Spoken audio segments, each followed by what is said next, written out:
Hey everybody, it's the Doll Boy, and today I'll show you how I flocked my dolls. Flocking dolls can be done to give the doll's shaved head some extra texture to make it look a lot more realistic. In this video, I'm flocking my Disney Store Yaz doll that I rerouted in a previous video. If you want to see how I gave Yaz this longer hair, make sure to click the iCard in the screen right now.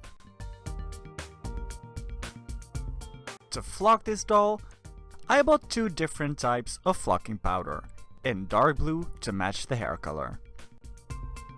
This darkest powder is a really fine, matte powder, and this lighter one has a lot more shine to it, and is more textured like short hair. Because I think both colors aren't the perfect match, I decided to mix both powders together, to have a nice blend of the dark blue and the brighter blue. This also mixed both textures, which I think worked out really well in the end. To mix them together, I used a small cup and shake it together really well. Because this is my very first time properly flocking a doll's head, I didn't want to risk it to try it on Yaz right away. So I'm using my Kitty Cheshire doll as an experimentation doll. I rerouted this doll a long time ago, giving her a glitter flock using nail polish. So this time, she is going to get an upgrade to an actual flock. For the flocking process, I'm gonna use Mod Podge and just coat the area I wanna have flocked in glue. Really quickly, I noticed that it would be very helpful to tie her hair out of the way to make sure the hair doesn't get in the glue. Also, with the brush I was using, I couldn't reach all the areas really neatly, so for the edges and hairline, I used a thinner brush to make sure I would get a really clean result. Then when the glue is still wet, I take my cup of flocking powder and just gently sprinkle the powder on the glued parts. I did try to make sure that all the white was covered as evenly as possible, and the part line was covered as well. Then I started tapping the doll's head. I noticed that that was really helpful to spread the flocking powder out really evenly. Then I take a clean paintbrush and I carefully brush off any excess flocking powder that got into places I don't want it to be in. And that's the first layer done. As you can see, this did cover everything pretty nicely already, but the coat isn't as even as I would like it to be. So when that first layer dried, I added another layer as well. To do this, you want to repeat the same gluing and flocking steps as the first time.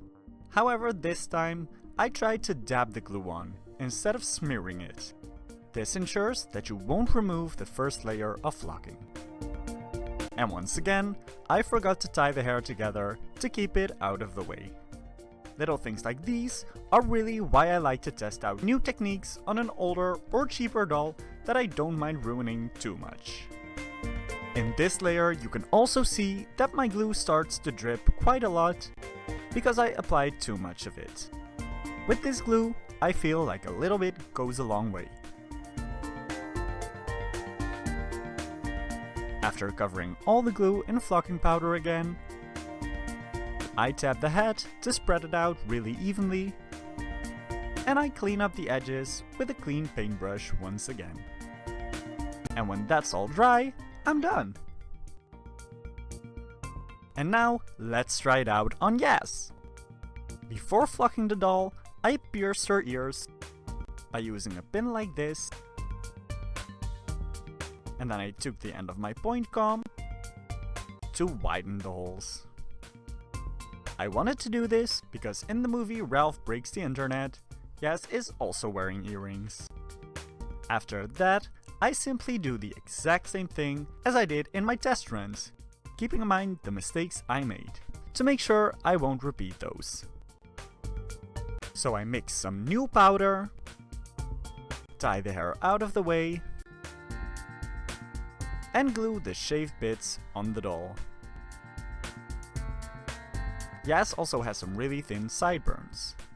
To get into those fine details, I use a small toothpick to carefully apply the glue. Because for Yas, her shaved sides go all the way around, I add the glue and flocking one side at a time. This makes sure I don't have to rush and I won't drip glue everywhere. Then I also tap the head to spread the flocking powder more evenly and wipe away the excess powder with a clean paintbrush.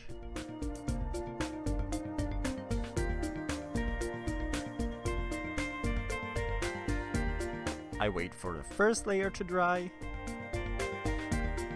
and then I apply the second layer the same way.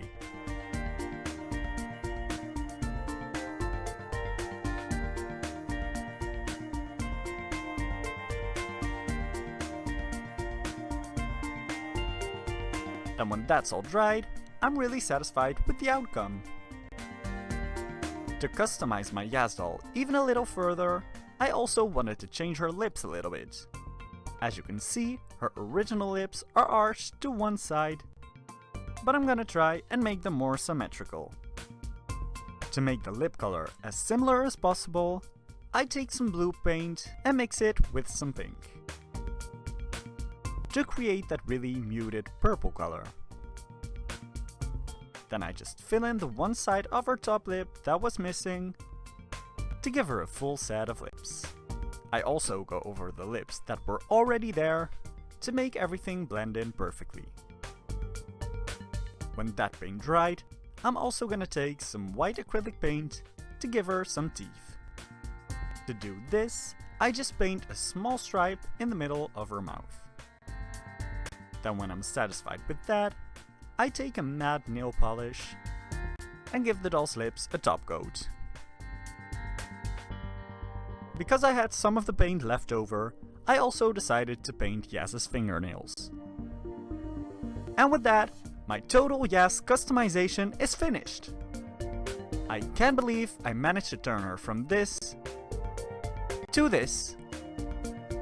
If you like the finished look as much as I do, give this video a thumbs up and comment down below what your favorite part of the customization was.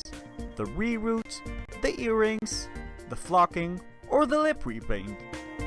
Also make sure to subscribe to my channel and turn on your notifications for new videos. To see more pictures of my doll restyles, also follow me on Instagram @thedollboy. See you next time!